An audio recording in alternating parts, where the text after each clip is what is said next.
Hi, I'm Dr. Khurrum Shaukat Yusafzai. The name of the Pakhtunkhwa province is actually Khyber Pakhtunkhwa. It is because there is a district in Khyber Pakhtunkhwa known by the name of Khyber, and the name Khyber is actually a Jewish name. And because of this Khyber name, there is a pass that is in between the mountains of Hindu Kush or the Karakoram mountains, which actually forms a border between Afghanistan and Pakistan at the Durand line. There is this narrow pass which connects Afghanistan to Pakistan, and this is the one of the only pass from which Afghanistan is connected to the seaports situated in Pakistan, because Afghanistan does not have any seaport. And because of this landlocked Afghanistan, the importance of the passes in the Hindu Kush mountains is very important. So today I'm going to talk about the Khyber Pass, which forms as a lifeline to Afghanistan, because without this there would be no traveling between Afghanistan and Pakistan or reaching the seaports. So right at the mouth of Khyber Pass is the gate to Khyber Pass, or Bab Khyber, which is famous because of invasions by Cyrus, Darius, the Mongol Chengiz Khan. And prior to Kushan area, Khyber Pass was not widely used in trade. Because of its importance of trade, it was used in the Silk Route trade, and this is part of the famous traditional Silk Route. And because of that, during the Parthian Empire and later during the Afghan invasions by the Mahmud of Ghaznavi Ghoris, who crossed these Hindu Kush mountains in which this pass is located, to conquer the Indian subcontinent and rule over Indian subcontinent for almost 1500 years. The Sikhs under Ranjit Singh tried to invade this area and stop these invasions in 1834. They were not really successful. In 1837, they were completely wiped out by the local tribes who are Afridis and Shinwaris and Yusafzais. The Yusafzais live in Peshawar, but in the Khyber district, the Afridis and the Shinwaris live. So the British, after the Sikhs, actually the British and Sikhs were partners after Amritsar agreement, and they had come together. They tried to control this area by together they made a lot of forts like the Jamrod Fort, the Bara Fort in the Khyber district, as well as Shabkadar Fort near Peshawar, right along the current border and the Durand line. So the Sikhs made it from the mud, but the British, with their help, made it metalled and fortified. So they were later on used in the World War I and the World War II. Because of the strategic importance of this Khyber Pass, the gate to Khyber Pass was made right next to this Jamrod Fort, where the grave of Hari Singh Nalwa exists, and I have a video about that on my channel. The gate to Khyber is actually, as you can see, the white is the grave of Hari Singh, general who was killed here, and there is Jamrod Fort, and right next to it is the gate to Khyber Pass. This was actually made very late after the creation of Pakistan in 1963. And the history of its creation is this: that Pakistan had formed alliance with NATO, Northern Atlantic Treaty Organization, as Baghdad and Cento, under dictator Field Marshal Ayub Khan, who constructed this gate to Khyber Pass in order to further his design and use the tribes situated here to control the Russians who were supposed to invade and cross the Khyber Pass and come to Pakistan, to the warm waters. So he tried to create an image of a warrior race, which was actually not true historically. because the Pashtuns were something else as well. But in order to perpetuate this warrior race phenomena, this monument was created right next to the very Jamrod fort where the Sikhs had come and invaded the Afghanistan, because this is the last where the Sikhs had reached. And since Peshawar was part of Afghanistan till 1900s, because the Durand Line was made in 1893, so the Sikhs actually assume that they had invaded Afghanistan, but actually they never invaded the modern Afghanistan. This was the last place where the Sikhs had reached.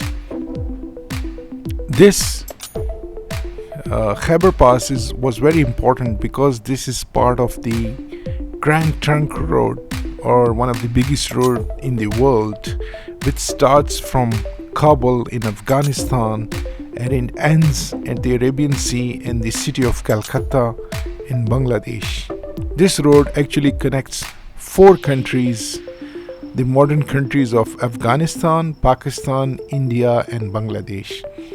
The British call it the Grand Trunk Road, and this is the monument present in the Rawalpindi city near the general headquarters of the Pakistan Army, where an ancient old stone with the mileages written about this Grand Trunk Road, which started from Kabul, passed through Peshawar, Rawalpindi, Lahore, Delhi, and then on to the Arabian Sea. As you can see, the Pashtun used to conquer India while arriving on this road, and they constructed a lot of forts. The first one is in Kabul, the second in Jalalabad, third in Peshawar, fourth in Attock, fifth in Jhelum, and the sixth in Lahore, and then Amritsar, Delhi, and so on right up to Calcutta. So at the time of the Pashtun warrior Sher Shah Suri in 1540s, he made this road metal, which existed since the time of Chandragupta Maurya, or the Mauryan Empire. So he metalled this road and he made a lot of forts and water wells called baolis, like seen here. These caravanserais would be situated on the road for the travelers to take rest. One was in Landi Kotal, and there is one in Gondgatri in Peshawar, which exists in the current state. So after Sher Shah Suri, the Mughals ruled for 250 years, and then came another Pashtun ruler known by the name of Ahmad Shah Abdali or Durrani. So from the Third Panipat War 1757 right up to the Taliban era, the Durrani Empire ruled over Afghanistan and the whole India, but their reign over India finished in 1857 by the British, who combined with the Sikhs used to invade here, as I told you about the Jamrod fort after the Amritsar agreement. So the current border between the Afghanistan and Pakistan, known as Durand Line, which was made in 1893, the Khyber Pass extends from here up to the gate of Khyber, known as Bab-e-Khyber. So if you're coming from Afghanistan, you cross the Durand Line at Khurrum, and then you go through this Khyber Pass, where the Afridis and the Shinwaris live. Also a third tribe by the name of Mulagori also lives here, which are half I think Mamand and half Afridi.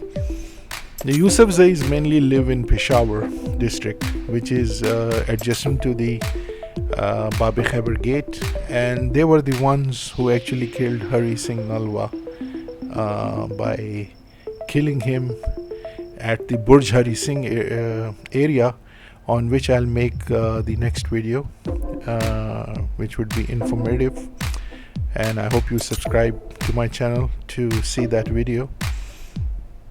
The Khyber Pass narrowest area is in the Ali Masjid area, which was so narrow that the enemies would be stuck here and they would be attacked by the Pashtun tribes from the mountains. Mainly the Pashtun tribes would allow everybody to come through Khyber Pass when they would pay them handsomely the money or the tax to pass through. So anybody not paying would be punished by the Afridis by attacking them. So this is actually the real history. So there was no bravery or anything associated with it. It's mainly strategic importance and matter of control and money. So at this gate of Khyber Pass, there is a long history written about the tribes who used to live here and about the empires, that used to cross from here. The Mongols, the Cyrus the Great, and the others like the British and the Russians and the Americans even now. Everybody tried to pass through because all the modern era, all the arms, ammunition and the food supply to the American forces also passed through the Khyber Pass, interestingly, and they also withdrew from Afghanistan, known as the graveyard of empire, because of this reason, because nobody has ever won from the Pashtun tribes over here. This is also part of the history, but there are other facts as well. So the Sikhs were also faced with wiping out of their army. So when they were wiped out, the British immediately took over, and the mercenaries who were brought by the Sikhs, like the Chauls Evitable, the governor of Peshawar, and a couple of other mercenaries, they all then started partnering with the British because the Sikh Empire was very close with the British, who supplied them with the arms and ammunition and the training to their Sikh Khalsa army after the Amritsar Agreement. So, and the British army was also comprised of the Punjabi soldiers and the Bangladeshi Bengali soldiers. These two races give a lot of manpower to the British military. And they were also known as Anzacs, and they used to fight for the British even in the First and the Second World War. And that's why the Punjabis are known as Loyal Puris, which is the name of the city of Faisalabad, which the Pakistan government changed in 1970s. So the Pakistan era is also written, but the main actually purpose of this Khyber Gate was actually propaganda. This actually is a very recent monument, and it does not actually indicate the real history of the Pashtuns, who were rulers and who gave the infrastructure, the roads, the forts, and also the caravanserais and the wells called baulis, as I showed you in the picture. So they actually give a lot of things to the Indian subcontinent, and this is completely missing from the history because of the prejudice of the British who wrote the history.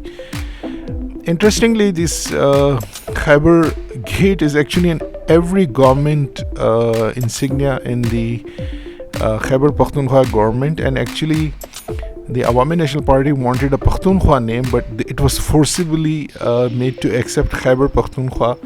Although Khyber is not associated with all the Pashtuns, and because of this, strangely, since the time of British, this rather after the 1960s, this is on the every government insignia, and this is a dilemma that the Pashtuns have forgotten their past history.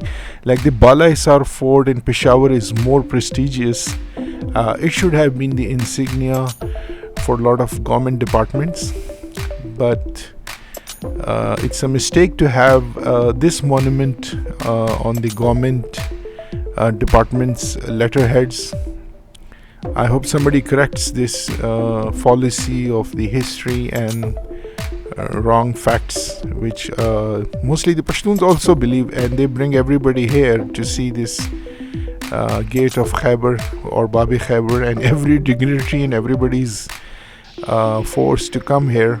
Although This was made in 1963, and it does not actually shows the culture or what the Pashtuns are. This is actually a monument to the geostrategy, or the great game, or the strategic depth, or whatever the superpowers games are being played in this area, because this Pakhtunkhwa in Afghanistan is right in the center of the old world maps, which is known as the Mackinder's theory in the geopolitics. So this monument is actually pointed out to this fact, because there are other passes in the Hindu Kush mountains, because Islam came from Afghanistan crossing this Hindu Kush mountain, but there are a couple of other passes in these mountains, and they're not as famous. So why Khyber? And the role of Afridis and Shinwaris is not really prominent, because the Yusafzais have a prominent history as rulers of the Indian subcontinent, because Ahmad Shah and Sher Shah Suri, they were all Yusafzais, and the Duranis were the sub-tribe of the Yusafzais known as Ahmadzis. So the Pashtuns are actually more in variety. There's no stereotypical Pashtuns, and the government of Pakistan stereotypifies Afridis and Shinwaris as Pashtuns, which is not actually a fact, because they were living here and they were charging taxes, because they were the ones who joined the Mughals to actually finish the government of Pashtuns. The Sher Shah Suri and the Lodhis lost to the Mughals, because the tribal area people, especially the Afridis and the Shinwaris, joined the Mughals against the Pashtuns. And during the time of British, they were the ones who were more loyal to the British as compared to the other Pashtuns. So this is a long subject which I will take in other videos. And right now, I hope you have understood about this gate to Khyber Pass, or Bab-e Khyber, that it is more like a geostrategical monument than actual Pashtun culture and actual Pashtun history, because Pashtuns are being portrayed as someone who is a fighter and who fights the superpowers. Pashtuns have no choice, because they're invaded by the superpowers and they have to fight for their freedom. So fighting for their freedom does not mean that they want to fight. Actually, it's imposed on them. That's actually the fact. And to actually use them for because the Ayub Khan was a military dictator, and he was brought in to actually use the Pashtuns against the Russians, and it happened a couple of years later in the 1970s and 80s, when the Russians were defeated as USSR. And since then, the same people have now defeated the NATO and the American troops as victors. So I hope you have enjoyed my video, and please subscribe to my channel so you would be able to see my videos among the billions, and also press the bell icon. So thank you very much for being with us, and take care. Goodbye.